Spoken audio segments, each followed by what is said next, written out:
সারা বিশ্বের তো পেলাম না, তার তুলনায় পেলাম না। সে বলার একজন লোক ছিল, কিন্তু সে আজকে দুনিয়াতে নাই। তার জন্য আমাদের বহুত করোনা হয়েছিল। সে দেখলে রাস্তাঘাটে তারে বলতো, তোদের কি লাগবো, রাস্তা লাগবো, ঘাট লাগবো, তার এই কথা বলতো। আজকে সেই দুনিয়াতে নাই।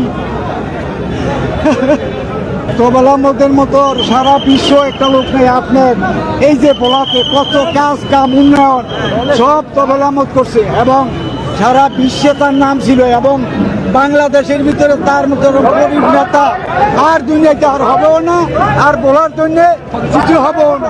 যারা বলার যেই তিনজন নেতা ছিল, একজন শাহজাহান মিয়া, একজন তবলা আহমদ, একজন নাকি আপনার মঞ্জু মিয়া, তিনজন নেতা ছিল বলাতে। এখন তিনজনই চলে গেছে। এখন বলার যেই কোনো নেতা কি করবে এইটাও আমরা জানি না। এমন একজন নেতা যার নাম শুনলেই সারা বাংলাদেশের একযোগে মানুষ চিনত, সেই নেতা আজকে আমাদের মাঝ থেকে চিরবিদায়ী নিছে।